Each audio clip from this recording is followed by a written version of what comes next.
Good afternoon. Thanks for Okay. being here.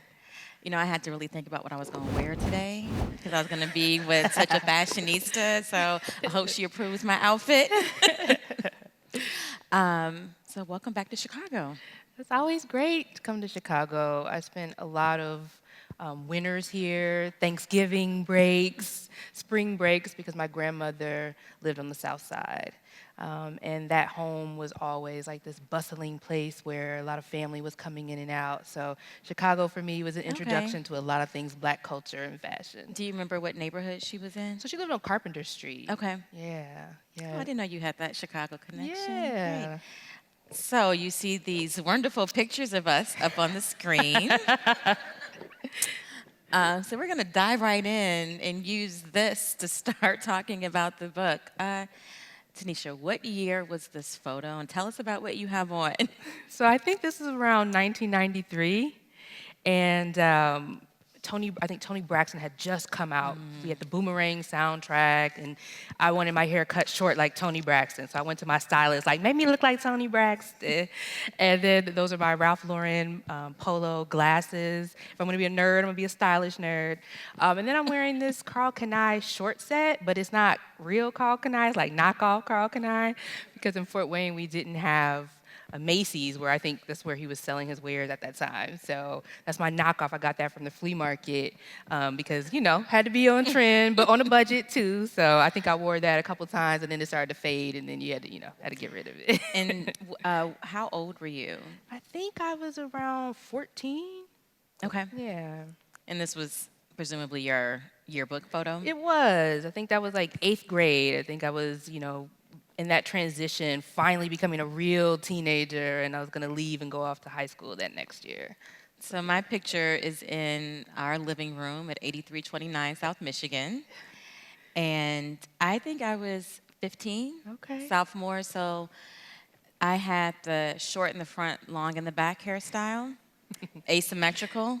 And then I had the wave clip, like the lines on the side, if you can see them. And blue jean skirt. And like you, Tanisha, I like to rate my mother's closet. That was my mother's sweater. Ah, okay. Yeah. And so let's talk about moms. Your mother was your first style icon. Yeah, my mom, I don't know if anybody from Fort Wayne is in the audience, but my mom loved clothes. That woman, she had everything from the leather jackets, leather pants, leather skirts, leather dress, leather everything. And what I loved about my mom was that she was so unapologetically Black before that was a phrase that people were using, and she'd wear her hair natural when everybody else was wearing a press and curl or a relaxer. She would shave off all her hair and then wear this long shock of hair on the top like she was Grace Jones or someone. And she, for me, was what Black confidence and Black beauty looked like. And she was a police officer.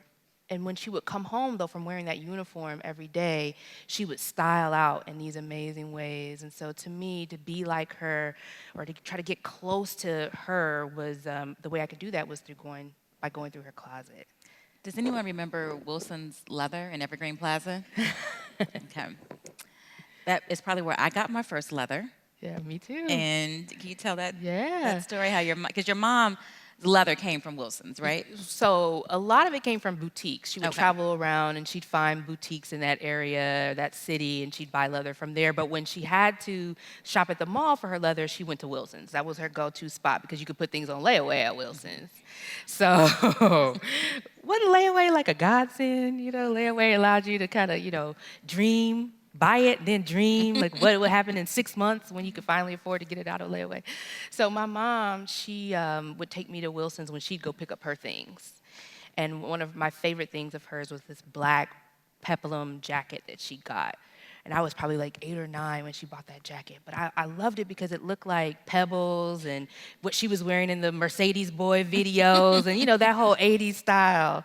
But when I was finally old enough, maybe a year or so before this picture was taken, this Carl Kanai picture, she took me back to Wilson's to buy my own jacket. And I got to have that experience of putting a thing on layaway and coming back to get it. So I got my jacket, which was this color-blocked jacket with orange sleeves and a navy blue body and a white hood. It was so hip hop. Felt like Mary J. Blige or somebody.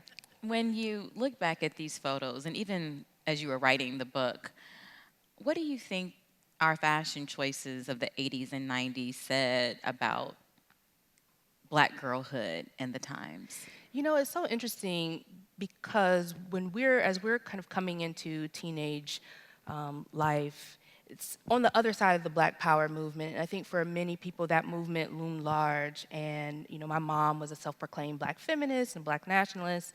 And so we think about the politics of that era, but we don't necessarily often think about like how so much of the hip hop in the 80s and early 90s, that golden era, was rooted in our own politics, right? So a lot of it was doing our version of African fashion, or what it was like to be proud to be African. Think about groups like Tribe Called Quest. You have Queen Latifah, Moni Love, all those groups that were affiliated with Native tongues. Mm-hmm. You had X-Clan. So we had this really strong like Afrocentric vibe with our fashion then. And did you have an African medallion? Did you wear Of one? course I did.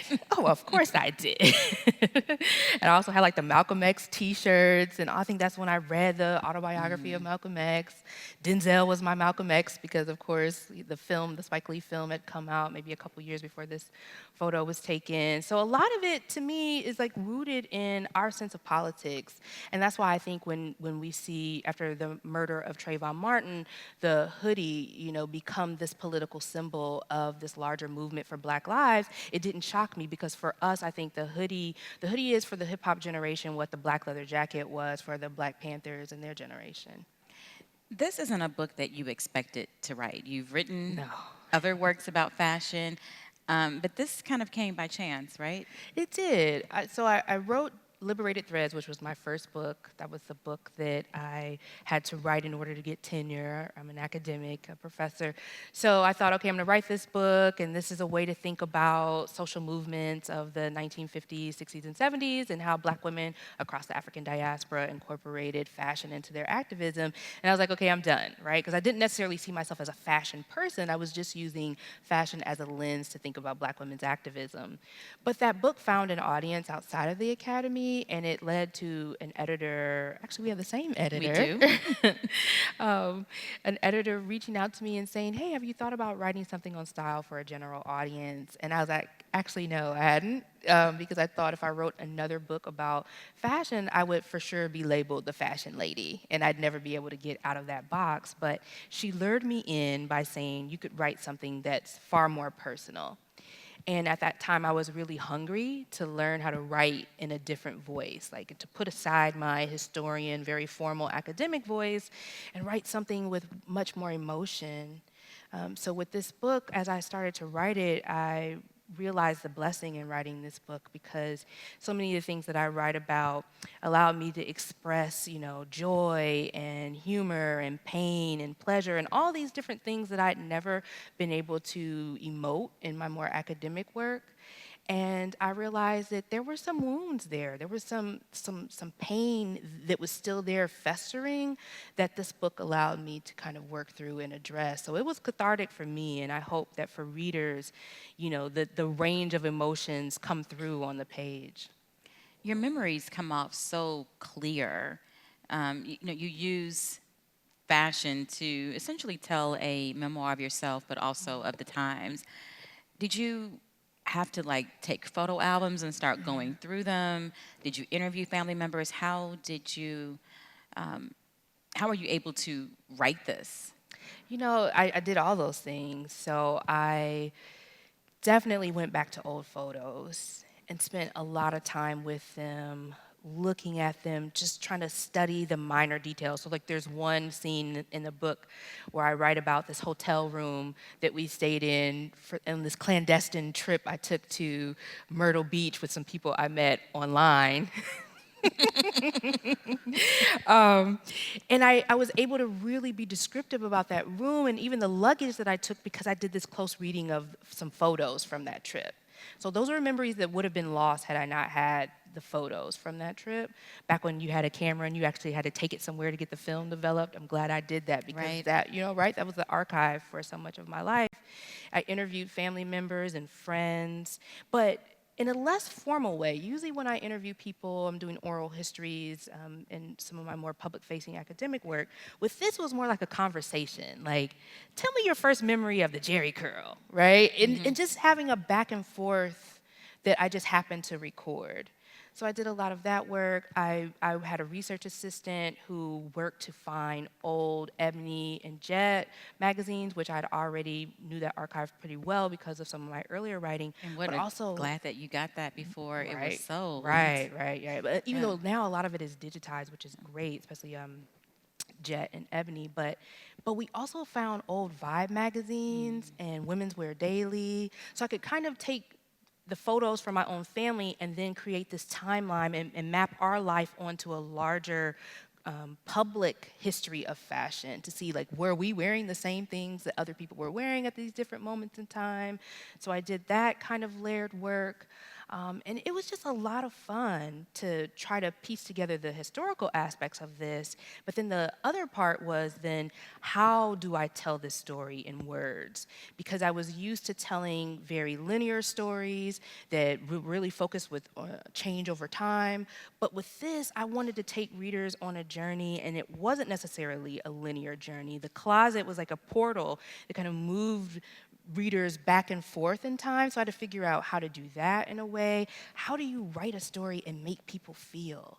Like, how do you, if I was, moved to tears in a particular moment, how did I write that for the reader to feel that? And that was a little bit trickier. And so I did work a lot with a writing coach to try to develop the voice that I wanted for this book. And she would have me do all sorts of exercises, including one where, so say if desire is a major theme in the book, she'd have me write as desire. Like, how does desire sound? What is desire? If we had to personify desire, what are the characteristics of desire as a person, And so writing like that allowed me to kind of tap into how I wanted a thing like desire to come across on the page so that people could feel it.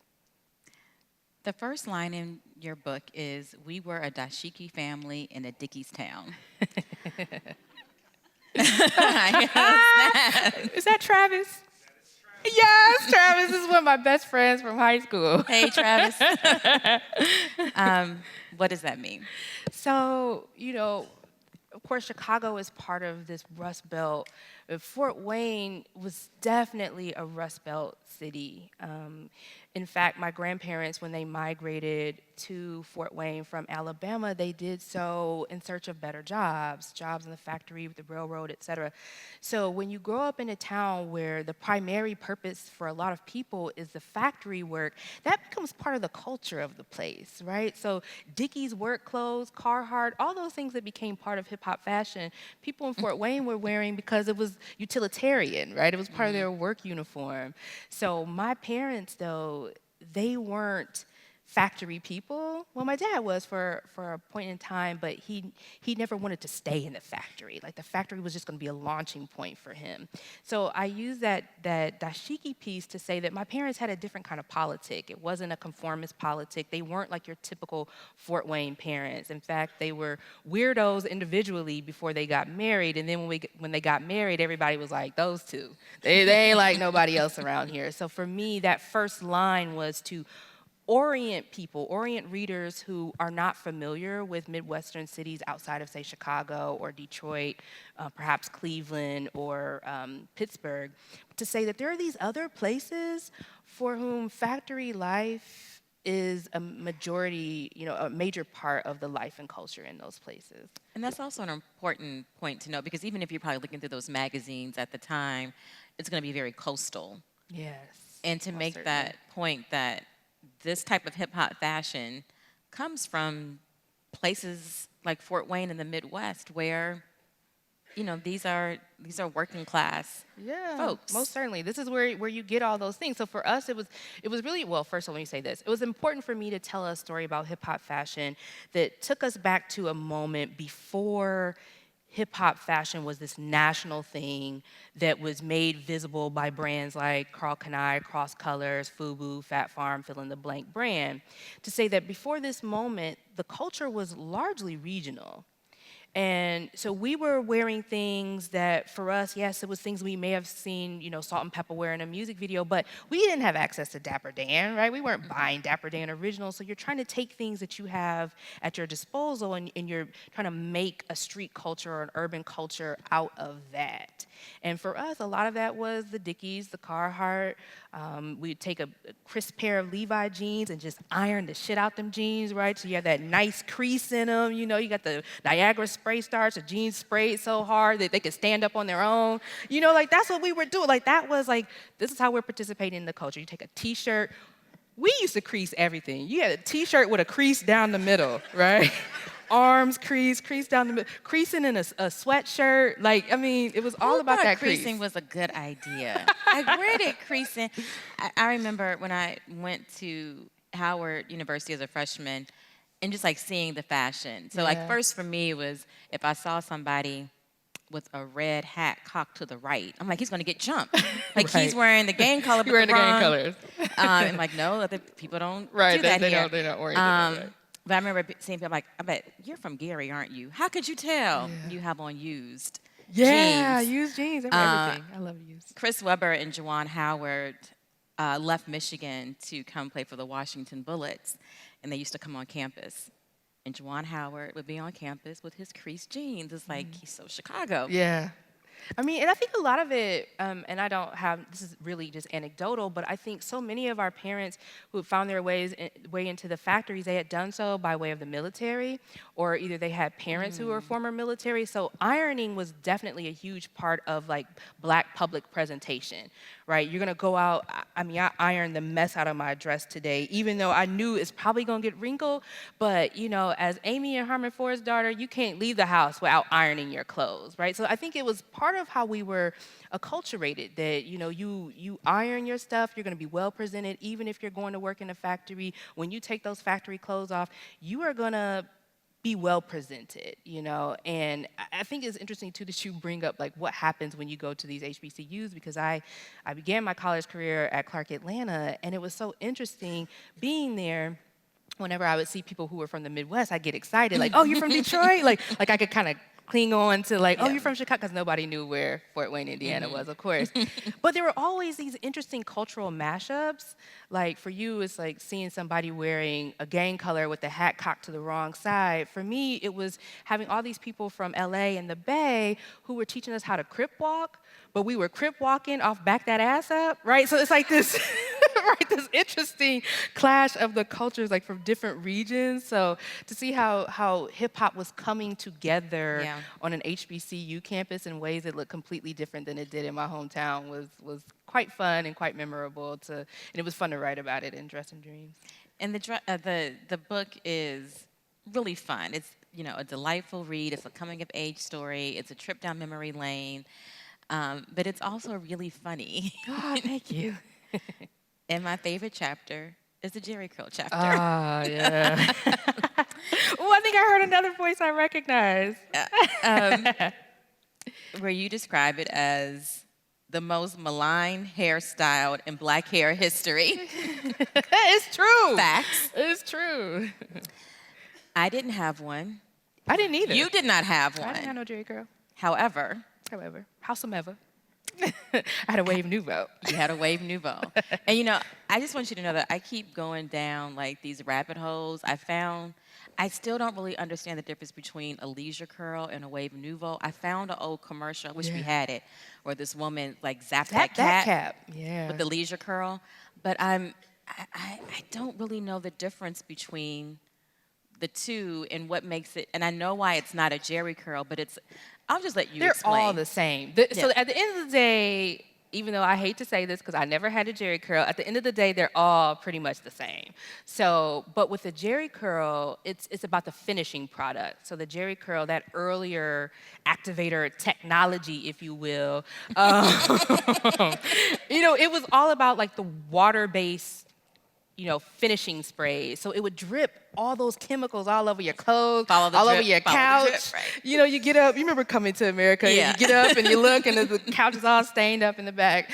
So with the leisure curl and the wave nouveau, they come actually out of the same generation of cold wave hair care styling. And so they say instead of using the water-based products, we're going to use gels, things that don't drip all over the place. And then they use a different rod size, so a larger rod size, so that the curls aren't so tight like the Jerry curl. So the Wave Nouveau and the Leisure curl were both a looser curl pattern. And the idea of the Zap That cap is that you no longer have to be beholden to this Jerry curl cap, which became an accessory of sort that people were wearing outside to preserve their curls, right? No longer do you have to have that. And so the whole commercial is a woman who works in corporate America, and her curl is undetectable in the corporate environment because she has zapped the cap and now has these more gel-based hair care products that don't drip all over her, desk at work.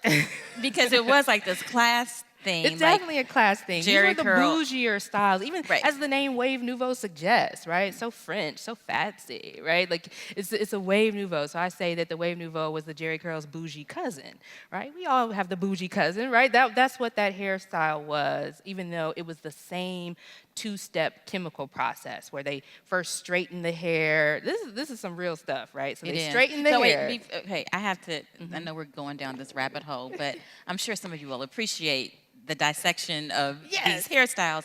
What does cold wave mean? So, I'm not a hairstylist, but what I think that we use that to mean, okay, so when you first get your Jerry curl, the first step is to straighten the hair. So that's what we would call a relaxer, right? See, I didn't know that till I read the book. Yeah, so you relax the hair to straighten it, and then you use the rod to set the hair. You put a chemical on it that sets it in the shape of the rod. So essentially, you're breaking the peptide bonds and then reforming them in the shape of the rod instead of the form of your own natural hair texture. Okay. So I don't know exactly where the cold wave language comes through. If there's any stylists in the audience, y'all can let us know later. But what I do know is that there are still stylists in the Chicago area who are giving people Wave Nouveaux, and I know that because I did research and found some of those shops and was like, I want to call some of these beauticians up to ask who's the clientele who's still getting this Wave Nouveau in 2019. And so why did you want one?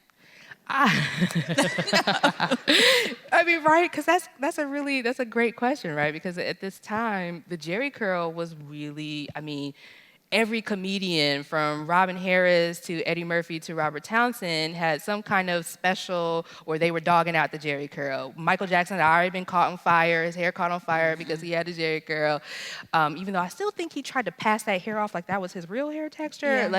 Yeah. We had already went through all those moments. Whitney Houston had already given up her Jerry curl. She had a Jerry curl? She did in her early years of her career. See, I thought that was her natural hair. Yeah, that's the whole point, right? People were trying to pass that off as like their own wash and go texture of hair. But I wanted one because my aunt had one.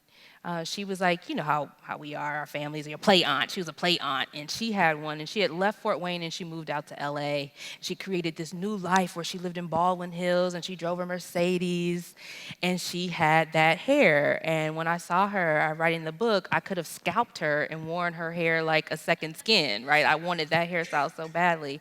So I came home telling my mom I wanted that hair because in my mind, if I had that hair, I could have her lifestyle. Like the way she was living allowed me to imagine a life outside of the factory town of Fort Wayne, right? It allowed me to think that I could be this black girl creative. She had essentially retired from the police department and become a caterer. She had her own catering company. So now she's doing all this creative work with food. And I thought, ooh, that becomes another possibility for black girl life if I could just get this hair, because I know I can't move to LA, but if I could just get the hair. So then I went on the quest to get the hair. And I won't give away anything else in that chapter. You have to read the journey with the Wave Nouveau. But fast forward a few years later, you end up going to an elite boarding school on the East Coast. And what did you learn about your own? Because you were in Fort Wayne, you weren't necessarily thinking about other people's fashion or, you knew what your parents were presenting, and you knew that they were these weirdos in this dinky town, but it was in a black context. Mm-hmm. What did you learn about your own fashion and sense of style with what you brought versus the white students at the school? In short, I learned that I was hood AF. Okay, that's what I learned. I got to that boarding school, and I had never been around people with that kind of wealth before. Yes, we had some, well-to-do black families in Fort Wayne. A few, really a few. We had some well-to-do white families too, but nothing like this. I mean, the Pillsburys went to school there, the Vanderbilts. Like, it was like this old money families who went there. One of the guys in my form, his grandfather built the dorm that I lived in. It was named after him, So those kids, they were wearing all the preppy clothes, Ralph Lauren, J. Crew, the list goes on of all these styles. And here I come with my size 36, lime green, Hugo Boss jeans. Like, I can get around the dress code because even though these are jeans, they're not blue jeans like the dress code says, right? So, and I wasn't alone. I mean, most of the black kids who were coming from major cities across the country, mostly the Midwest and the East Coast, they too came dressed in the same way, baggy jeans, wearing our cross colors, Malcolm X t-shirts, all of that. So I think the clothes became a way to indoctrinate people into that space, right? So you needed to be able to look the part, and I didn't look the part, and I was very much aware of the fact that I didn't look the part. I had all, the hood colloquialisms and everything else that for me was everyday life. I didn't know anything other than that, even though in Fort Wayne, my family by that point was pretty, lower middle class to middle class. Everybody I knew sounded like me, looked like me, dressed like me, and in that space, they didn't. And it was really a tough transition. And one of the biggest things beyond the clothes was the hair.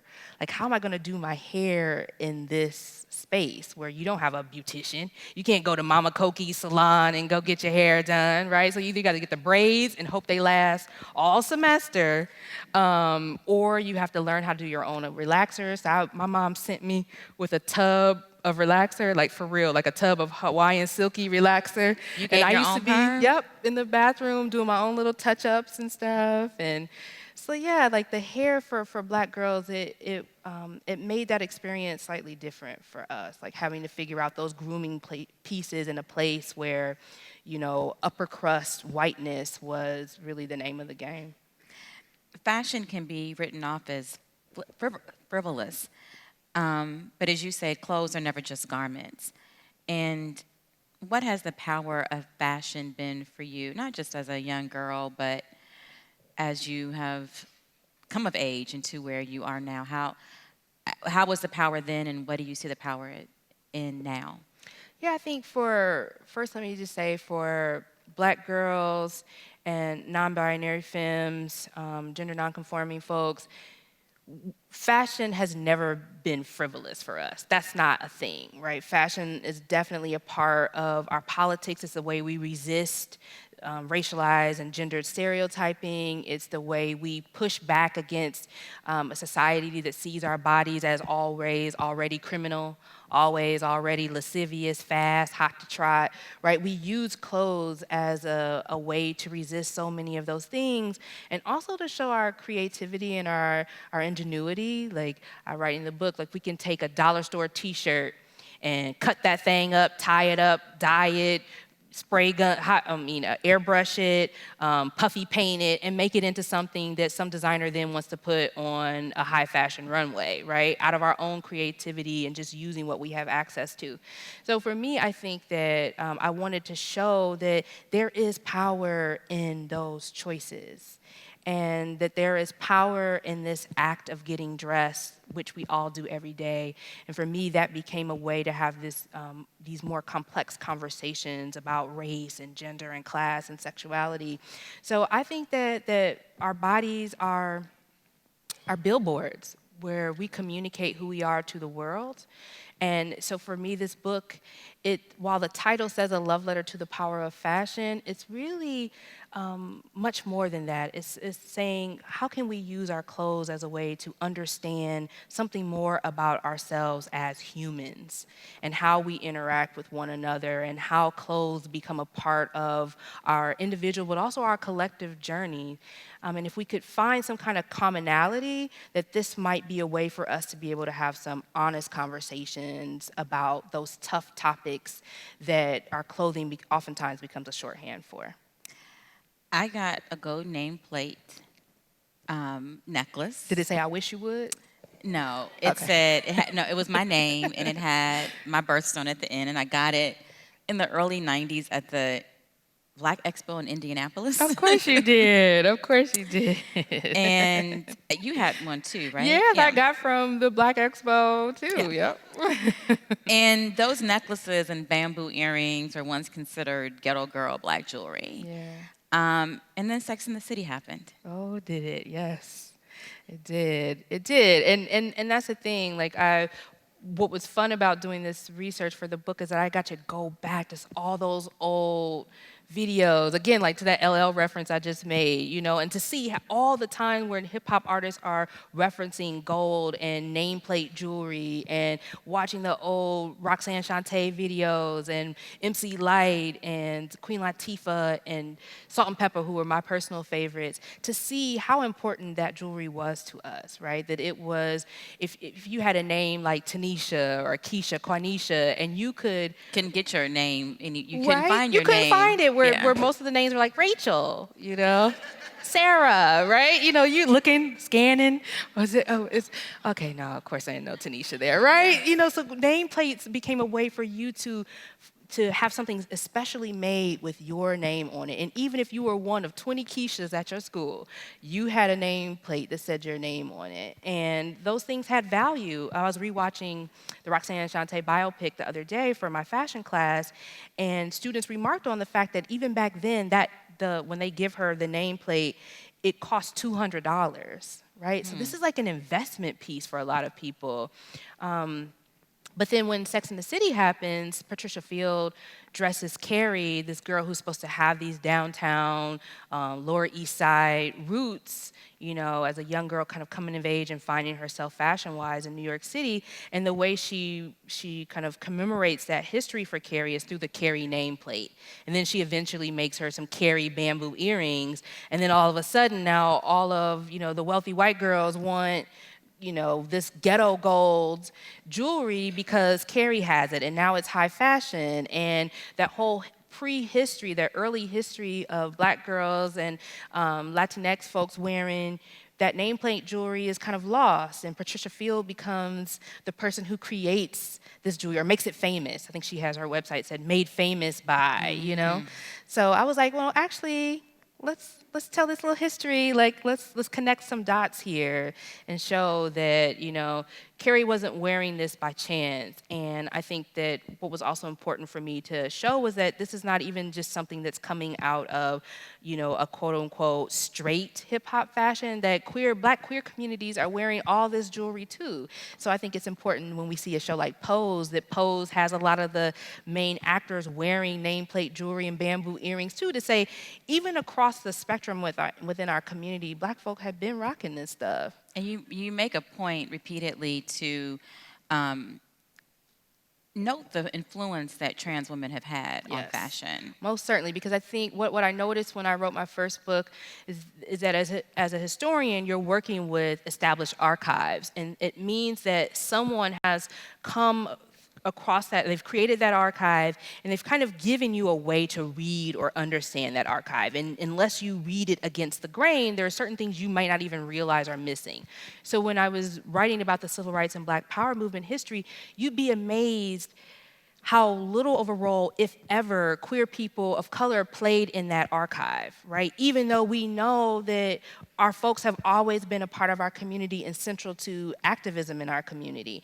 But in the archive, you would think that there's this completely separate LGBTQ movement that's happening that's not, then there are no overlaps. And so for me, I was like, that doesn't really bear out Black life and how things happen in our community and who is a part of our community and how we all exist together. And so I made it a point for this book to say, I cannot allow this to fall into that same kind of blind spot, historical blind spot. So I wanted to really center the voices of trans women, of non-binary folks, the ballroom scene, all of that, because it's so much a part of how we have developed a culture and a style. I went back to Queen Latifah's song,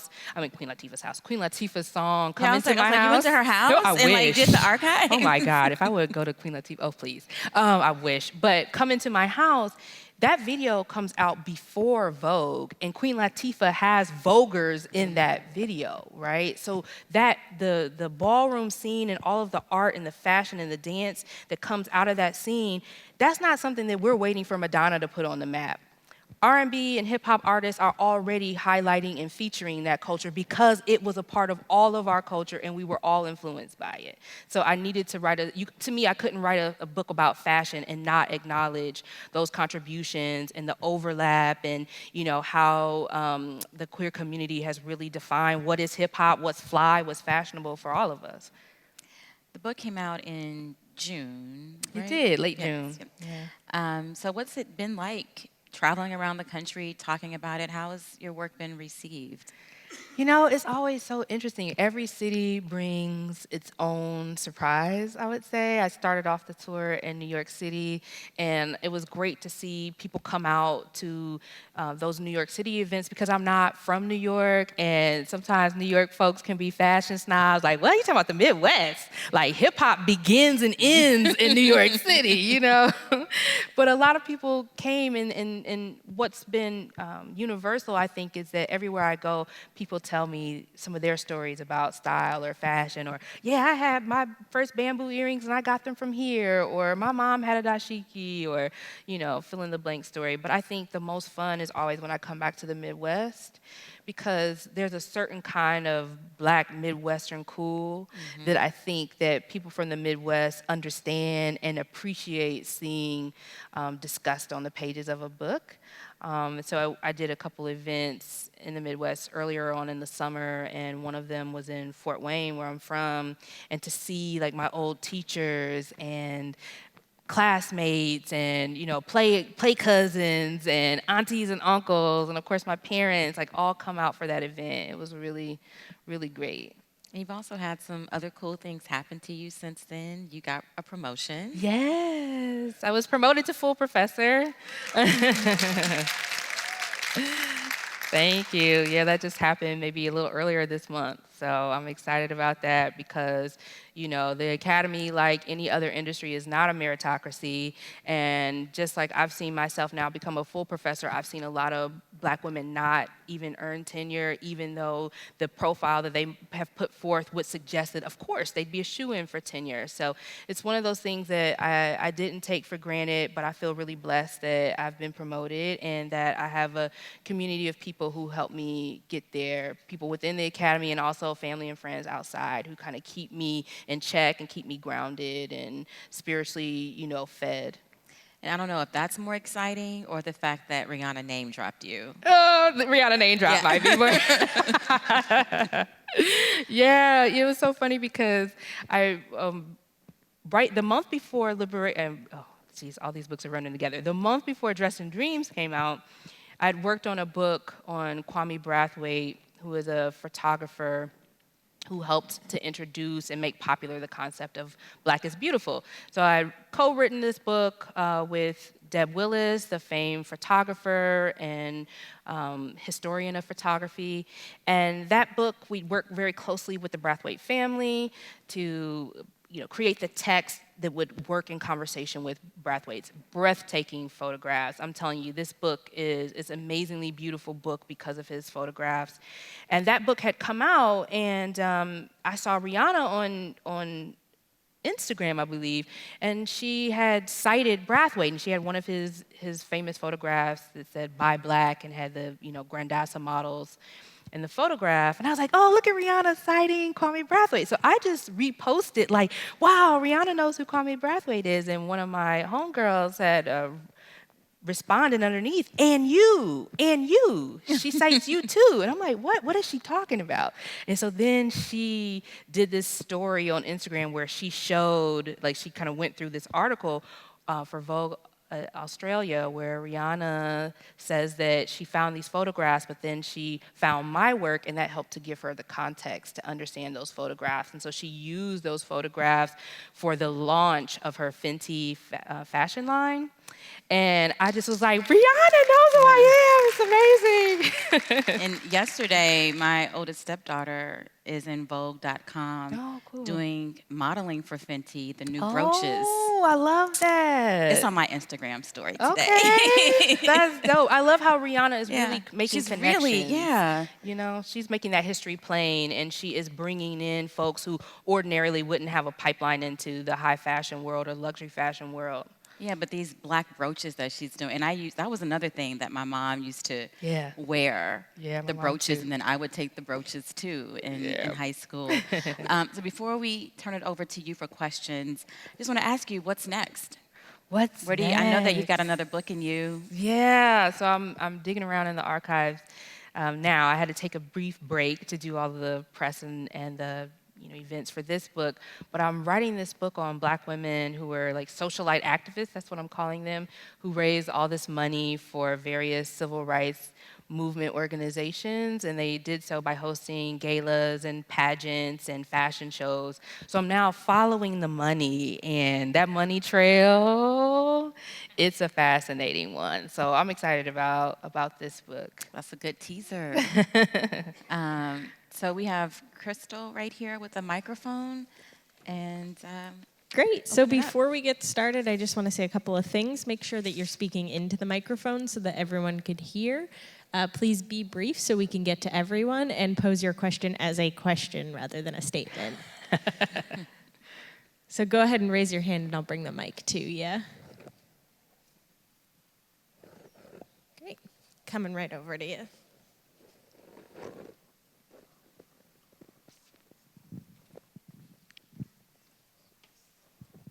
Thanks, really good stuff. You've done a lot of good historical stuff. What are you looking at now?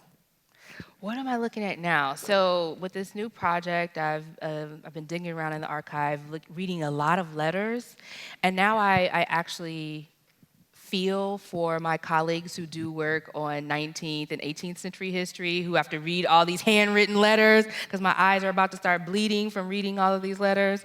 I've been doing a close reading of the society pages of black newspapers, and let me tell you, all the tea, all the shade exists in these historic black magazines. I mean, they go in on people. So I've been having a lot of fun reading those. Finding things about old fashion shows and like who were the black women designers of the time who were doing more custom designs for celebrity black women or the wives of black celebrities.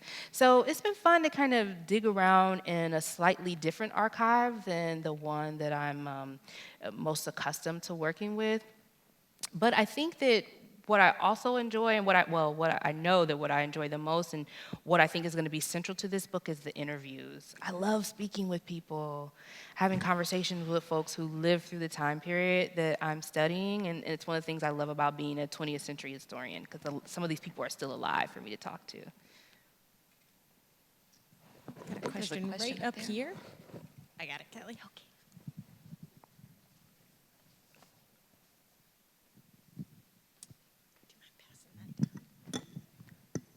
Thank you. Is there a role that you can document that the black church and black women and fashion play? Yes, that's a great question. I wrote a piece for Bitch magazine that just came out for their September issue on Glamour, all about the black church and fashion and the ritual of getting dressed.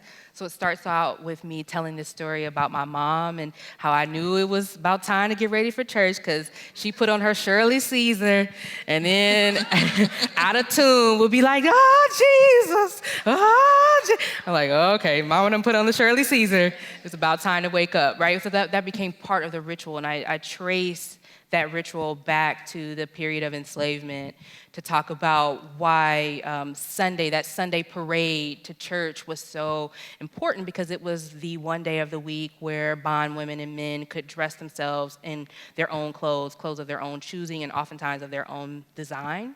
So I kind of talk about the centrality of the Black church and how, my mom is gonna be mad at me for saying this, but how I know my mom loved the Lord, and that's probably part why we were going to church, but I think she just loved to be able to wear the clothes and strut into the church with all the other women with the big church hats and the brooches and all that. Like how the fashion is so much a part of the Black church experience. And again, that's a space that allowed Black folks from all walks of life to participate in church culture. And so as a result of that, the church fashions were always eclectic and pushing the envelope in ways that mattered for our community and our taste culture in our communities. Great. We've got a question right over there to your right. Hi, I have a question about how Afro Puff saved your life.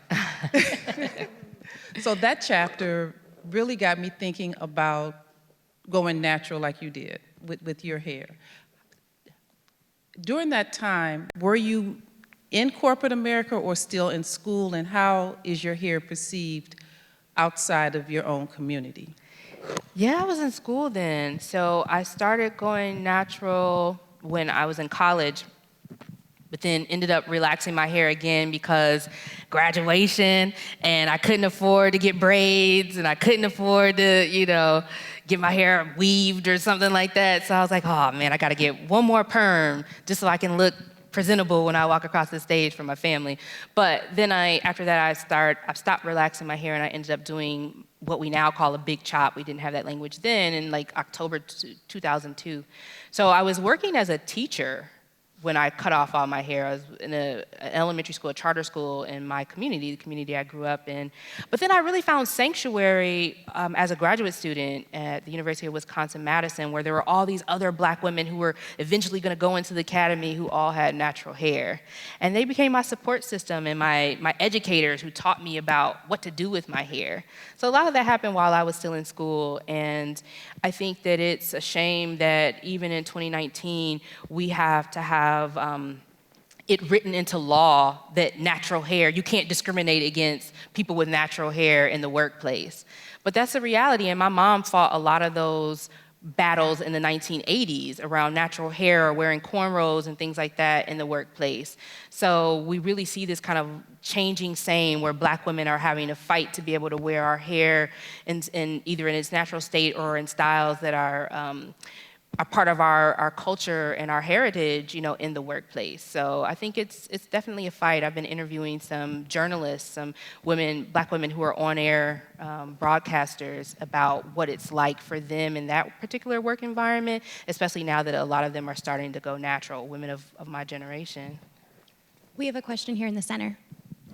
Hi, Tanisha. Hi, Ricky. Congratulations on everything. I wanted to Thank you. I wonder if you could talk about your interviews that you've done with Ruth Carter, the famed costume designer.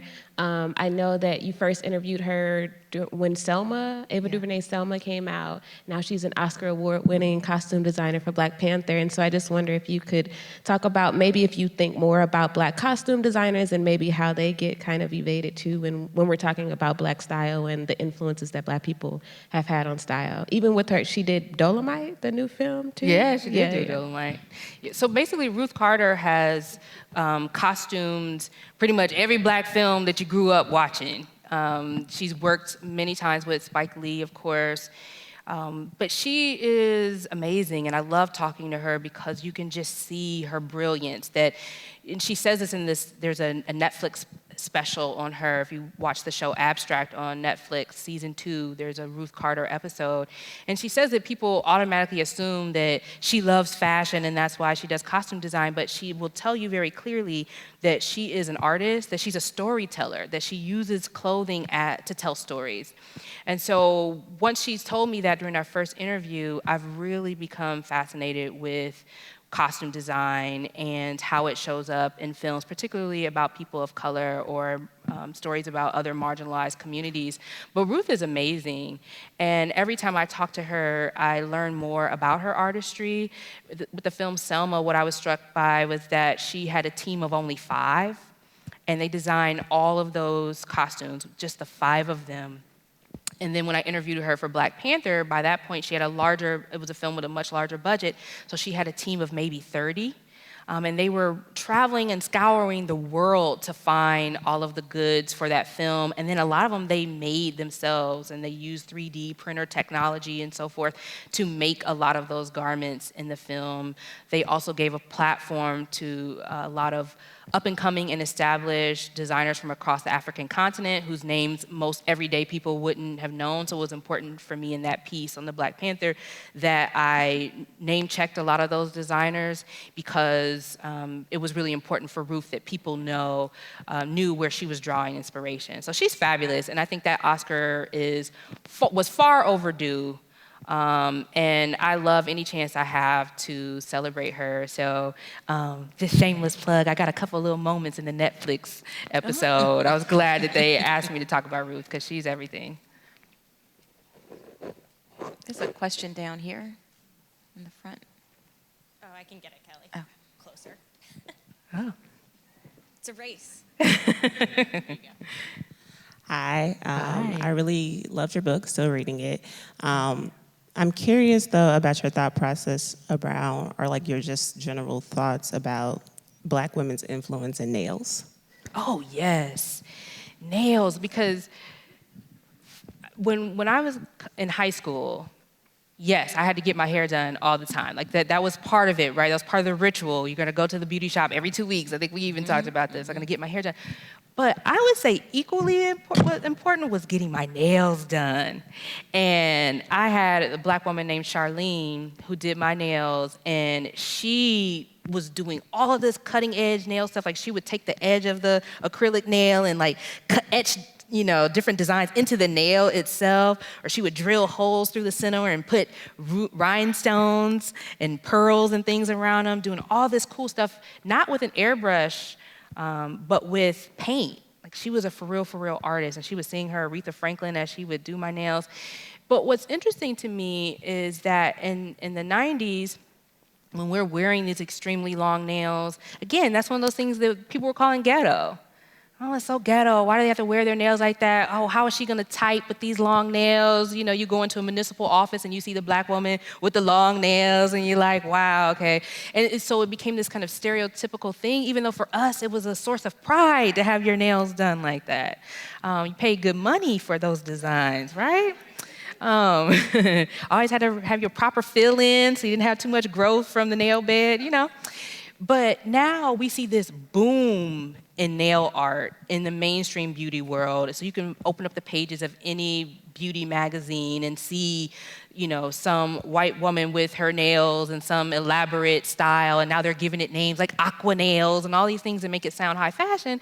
And that's another one of those things where it's like, we've been doing that, right? So part of the reason why I wrote this book is because I was tired of the traditional appropriation narrative that made us have to say, we've been robbed, you stole that from us, right? We've been rocking that, we've been doing that. And instead, I wanted to use the platform I had to say, and here is why this matters. Here is all the life history. Here's all the, the things we have been taught, like don't leave the house ashy.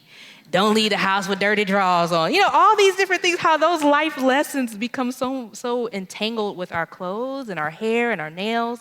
And to say that this is our contribution to American fashion and beauty culture. You cannot tell the story about American fashion and beauty culture in this country without centering the experience of Black girls and femmes. Like, we just have created so much of this stuff. And nails are definitely a part of that. So I'm glad you asked about nails. We've got time for one last question. Please join us in the lobby afterwards for a book signing. Thank you both so much for your work. Question about cross-generational perspectives, because each generation thinks they're new and fresh, and the folks before, not so much. Right. What did Mom think about Carl Kanai back then, and what does she think today? Or if you can speak to that question more generally. Thanks a lot. Yeah, definitely this is a book where for me it was important to start that first chapter with my parents, yes, but with my grandparents. Because then later on, I use them to have this multi-generational conversation. And that chapter is the leather jacket chapter. So I use leather as a way to talk about it. How what leather and leather jacket signify for my grandfather, who was a World War II vet, versus what it represented for my mother's generation, who came of age in the Black Power era, versus what it meant for the hip hop generation, and how the leather designs themselves change over time with them. So it's definitely generational. Every generation is redefining cool. I think one of the major generational shifts we see in American fashion history is that shift from always dressing up, where the Sunday's best wasn't just worn on Sunday, where we are legit walking around in the street with dress clothes on, to the moment where ready to wear starts to become a thing, and in large part because young people and college students are starting to dress down and say we don't want to be buttoned up with suits on every day. And I think that causes this major shift in American fashion history. And of course, I think Black youth and other youth of color, youth from European immigrant communities, are definitely central to that shift and how that fashion shows up. I'm thinking of things like the zoot suit. I'm thinking about even the prevalence of varsity wear. We kind of think that we were always wearing those clothes, but it became a moment in the 1950s and 60s where varsity wear was huge. So I look at that to say the hip hop generation, in many ways, we are trying to do something new, but it's part of this larger continuum, longer continuum of Black cool, where we're just bringing our own bits to that conversation. Great. Thank you so much, Tanisha. This Thank was you, so much fun, and Natalie. thanks to the audience. Thanks to everybody. And book signing in the lobby.